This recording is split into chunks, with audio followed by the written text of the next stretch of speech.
सभी को मेरा नमस्कार। स्वागत है आप सबका मेरे YouTube channel sir Anil Jahangir में। तो आज की इस क्लास में हम बात करने वाले मांग एवं पूर्ति के समय की। तो आपका जो सेकंड ग्रेड का इक्को का जो टॉपिक इक्को के जो टॉपिक है उनमें आपके मांग टॉपिक हो गया था, पूर्ति का भी टॉपिक हो गया था। आज हम पढ़ेंगे जो मांग एवं पूर्ति का समय, और इसको लेकर कुछ हम बात करेंगे, कुछ कुछ पॉइंट्स की बात करेंगे मांग एवं पूर्ति के समय को लेकर, जो कि आपके लिए बहुत जानना बहुत ज़्यादा ज़रूरी है। तो सबसे पहले बात करेंगे कि साम्य होगा कहाँ। ठीक है, तो साम्य जहाँ पर मांग व पूर्ति दोनों बराबर होते हैं वहाँ पर साम्य होगा। ठीक है, क्लास के साथ बने रहिएगा। इस क्लास में आपको बहुत सी चीज़ें सीखने को मिलेंगी। तो यहाँ पर ध्यान दीजिएगा, कुछ कंडीशन समझा रहा हूँ मैं यहाँ पर। देखिए, ये आपको दिखाई दे रहा होगा पूर्ति वक्र है और ये है मांग वक्र। ठीक है, और जहाँ पर दोनों काटते हैं वो बिंदु है ई, यानी कि ई बिंदु जो है वो साम्य बिंदु है। और जो ये ओ क्यू मात्रा है ये हमारी कहलाएगी साम्य मात्रा, और ये जो ओ पी है ये हमारा कहलाएगा साम्य कीमत। ठीक है, अब यहाँ पर कुछ दो कंडीशन की बात करेंगे हम। एक तो पूर्ति अधिक्य और एक यहाँ पर बात करेंगे मांग अधिक्य। ठीक है, एक तो बात करेंगे पूर्ति अधिक्य और एक हम बात करेंगे मांग अधिक्य।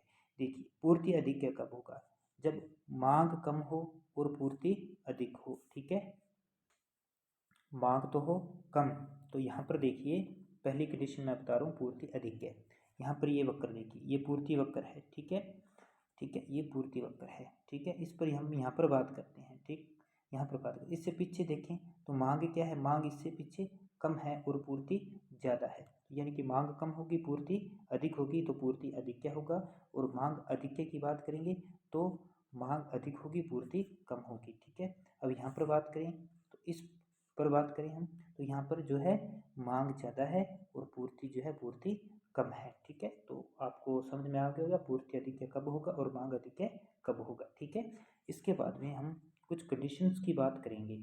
ठीक है, यानी कि जब मांग और पूर्ति में परिवर्तन होता है उनका साम्य पर क्या प्रभाव पड़ता है। ठीक है, ये बातें सारी आप ध्यान से देखिएगा। ठीक है, इस देखिए नेक्स्ट पहली कंडीशन देखिए कि मांग एवं पूर्ति में परिवर्तन का साम्य पर प्रभाव, यानी कि नंबर एक, मांग स्थिर रहे, मांग तो रहे स्थिर लेकिन पूर्ति बढ़े। ठीक है, मांग तो रहे स्थिर। यहाँ पर देखिए मांग वक्र स्थिर है, पूर्ति मांग स्थिर है लेकिन पूर्ति में क्या होगी, पूर्ति में होगी वृद्धि। ये प्रारंभिक पूर्ति वक्र है और पूर्ति में वृद्धि होने के कारण नया जो पूर्ति वक्र है वो S1 हो जाता है, यानी कि OQ0 से पूर्ति बढ़कर OQ1 पर आ जाती है। इससे क्या हुआ? ठीक है, इससे क्या हुआ, कीमत तो घट जाएगी, कीमत तो घट जाएगी। यहाँ पर देखिए जो प्रारंभिक कीमत है वो OP पर है। ठीक है, और सामने कहाँ है, ई बिंदु पर है। जब पूर्ति बढ़ गई, पूर्ति बढ़ गई, मांग वही है। ठीक है, मांग में परिवर्तन नहीं हुआ, मांग स्थिर है लेकिन पूर्ति बढ़ गई, पूर्ति में होगी वृद्धि, तो इससे नया साम्य बिंदु E1 पर आ गया। ठीक है, E1 पर आ गया, तो कीमत में क्या आ गई, कीमत में आ गई कमी।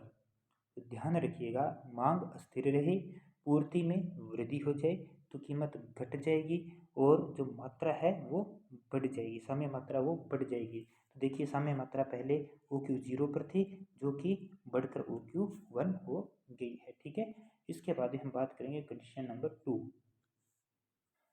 अब कंडीशन नंबर 2 जो है, जो पहली कंडीशन पढ़ी है उसका उल्टा है। ठीक है, यहाँ पर भी मांग तो यहाँ पर भी स्थिर है, मांग तो यहाँ पर भी स्थिर ली गई है, लेकिन वहाँ पर पूर्ति में वृद्धि हो रही थी और यहाँ पर पूर्ति में क्या हो रही है, कमी हो रही है, पूर्ति घट रही है। जब पूर्ति घटेगी तो कीमत बढ़ जाएगी, क्या हो जाएगी, कीमत बढ़ जाएगी, कीमत में वृद्धि होगी और समय मात्रा घट जाएगी। देखिए कैसे, मान लीजिए ये प्रारंभिक पूर्ति वक्र है और ये प्रारंभिक साम्य ई पर है, प्रारंभिक मात्रा OQ है, प्रारंभिक कीमत OP है। ठीक है, जब पूर्ति में कमी आ जाए, ठीक है, पूर्ति में कमी आएगी तो पूर्ति वक्र ऊपर की ओर खिसक जाएगा। ठीक है, तो इससे क्या हुआ, नया समय आया E1 पर और नई कीमत आई OP1 पर, और जो नई मात्रा है साम्य मात्रा है वो हो गई OQ1, यानी कि OQ से घटकर OQ1 आ गई है। ठीक है, इससे क्या हुआ, इससे ये हुआ कीमत में वृद्धि होगी, कीमत OP से बढ़कर कीमत जो हमारी OP से बढ़कर कीमत OP से बढ़कर OP1 हो गई है ना, OP1 होगी, यानी कि ये वृद्धि होगी कीमत में, ठीक है। और मात्रा में क्या आई, मात्रा में आ गई कमी। तो ध्यान रखिएगा ये कंडीशन भी, मांग स्थिर रहे, ठीक है, और पूर्ति घटे तो कीमत पर क्या प्रभाव पड़ेगा और समय मात्रा पर क्या प्रभाव पड़ेगा, ठीक है। इसके बाद में देखिए नेक्स्ट कंडीशन, नंबर 3 कंडीशन देखिए, तीसरी कंडीशन है पूर्ति स्थिर रहे मांग बढ़ने पर। अब हमने वहाँ पर तो हमने मांग को स्थिर रखा था, अब यहाँ पर हम रख रहे हैं पूर्ति को स्थिर, ठीक है। पूर्ति को स्थिर रखेंगे और मांग में देखेंगे क्या परिवर्तन होता है, ठीक है। मांग बढ़ने पर कीमत और मात्रा में क्या परिवर्तन होता है। देखिए पूर्ति स्थिर है, ये हमारा पूर्ति वक्र है जो कि स्थिर है, ठीक है। मांग बढ़ने पर प्रारंभिक मांग मान लीजिए हमारी ये थी, ठीक है, डी और साम्य है ई बिंदु पर, और प्रारंभिक जो साम्य मात्रा है OQ है, और प्रारंभिक साम्य कीमत OP है, ठीक है। अब क्या हुआ, मान लीजिए मांग बढ़ गई, मांग में वृद्धि होगी, ठीक है। तो नया मांग वक्र हमारा आ जाएगा D1, ठीक है, और नया साम्य आ जाएगा E1 पर, और नई मात्रा भी बढ़कर OQ1 हो जाएगी और कीमत भी बढ़कर OP1 हो जाएगी। तो देखिए जब पूर्ति स्थिर रहती है और मांग बढ़ती है तो ऐसे में क्या होता है, कीमत में भी वृद्धि हो गई और साम्य मात्रा में भी वृद्धि हो गई, ठीक है। उम्मीद कर रहा हूँ आपके समझ में आ रहा होगा, ठीक है। इसके बाद में हम अगली कंडीशन लेते हैं। देखिए नेक्स्ट कंडीशन देखिए, पूर्ति स्थिर है और मांग घटने पर, वहाँ पे मांग बढ़ने पर पूर्ति स्थिर है, अब मांग घटने पर, देखिए घटने पर जस्ट उसका उल्टा हो जाएगा, ठीक है। ये पूर्ति है जो कि स्थिर है, ये प्रारंभिक मांग है, ठीक है। ये घटकर मांग जो है D1 पर आ गया मांग वक्र, ठीक है। इससे क्या हुआ, कीमत में भी कमी आ गई और मात्रा में भी कमी आ गई, यानी कि पूर्ति स्थिर रहने पर मांग घटने पर कीमत और साम्य मात्रा दोनों क्या हो जाएंगी, घट जाएंगी, दोनों घट जाएंगी, ठीक है। इसके बाद में हम बात करेंगे अगली कंडीशन की। नेक्स्ट कंडीशन देखिए, मांग व पूर्ति दोनों समान अनुपात में बढ़ने पर, मांग व पूर्ति दोनों समान अनुपात में बढ़ने पर, यानी कि जितनी वृद्धि मांग में हो उतनी ही वृद्धि पूर्ति में हो, तब क्या होगा, ठीक है। तो ऐसे में देखिए क्या होगा, ये प्रारंभिक जो है मांग वक्र है, ठीक है, और ये प्रारंभिक पूर्ति वक्र है, तब हमारा साम्य होता है इस पर, ठीक है। तो हमारा साम्य होता है इस बिंदु पर, ठीक है।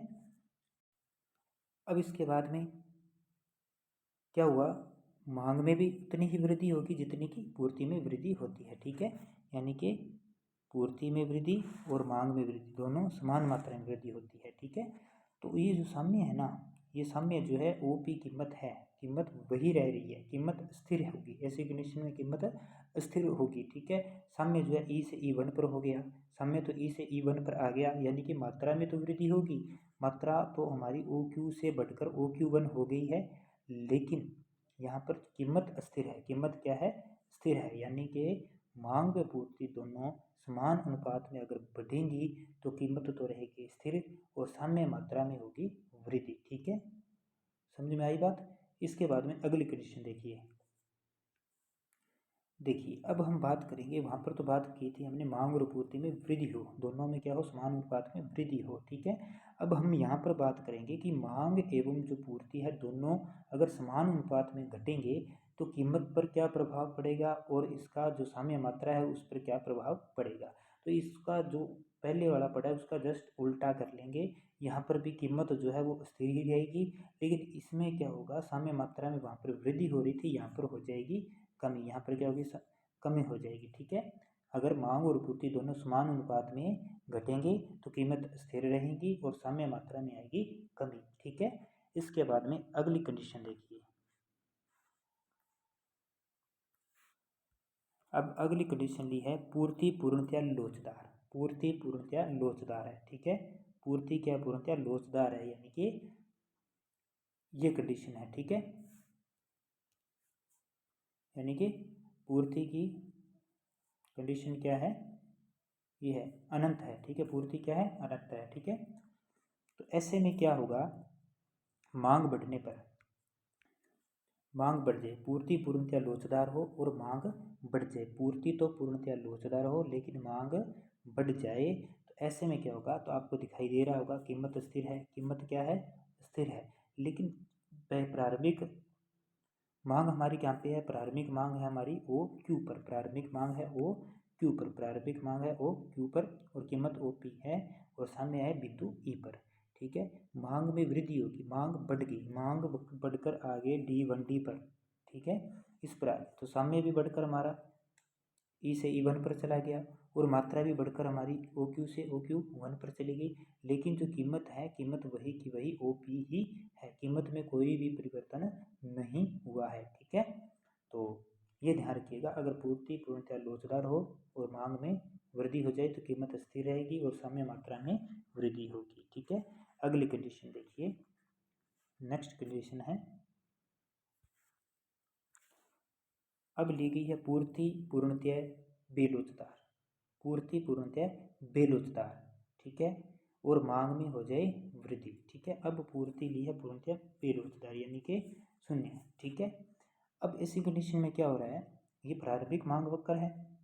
ठीक है, वो मांग में वृद्धि होने पर, मांग बढ़ने पर ये आ गया ई से E1 पर आ गया। ठीक है, तो ऐसे में क्या है, कीमत बढ़ जा रही है, कीमत क्या हो रही है, बढ़ जा रही है, क्योंकि ये जो प्रारंभिक कीमत OP है और प्रारंभिक मात्रा OQ है, साम्य ई बिंदु पर है। ठीक है, जब जैसे ही मांग बढ़ी, जैसे ही मांग बढ़ी तो साम्य बिंदु आ गया E1 पर, साम्य बिंदु जहाँ पर आया है वहीं पर हमारी क्या होगी, कीमत निर्धारित होगी, और वही हमारी साम्य मात्रा होगी। तो इसमें हम क्या देख पा रहे हैं कि कीमत में हो गई है वृद्धि, कीमत में क्या हुई है, वृद्धि हुई है। ठीक है, तो पूर्ति पूर्णतः बेलोचदार होने पर मांग बढ़ जाए तो कीमत बढ़ जाएगी और साम्य मात्रा रहेगी स्थिर। ऐसे में देखिए साम्य मात्रा वही पड़ी है, साम्य मात्रा में कोई परिवर्तन नहीं हुआ है। ठीक है, तो ये एक और कंडीशन।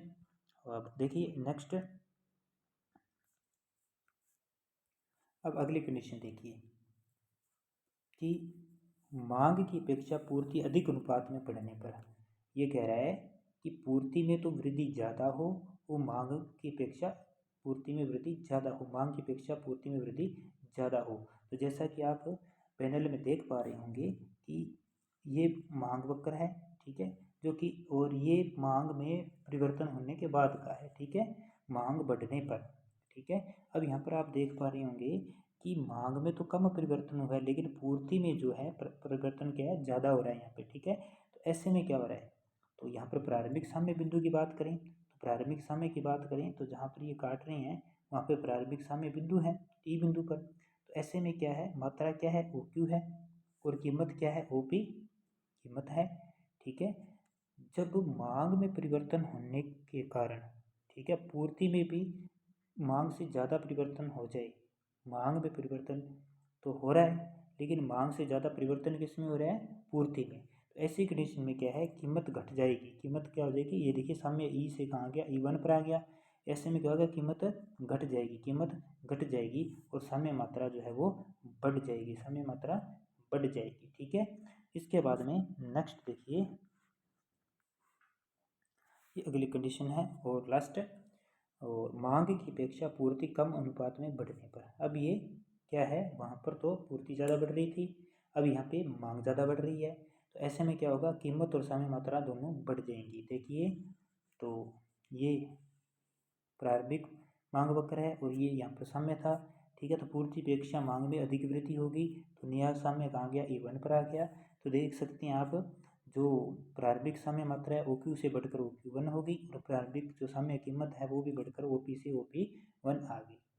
तो मांग की अपेक्षा पूर्ति कम अनुपात में बढ़ने पर क्या होता है, कीमत और साम्य मात्रा दोनों बढ़ जाएंगी।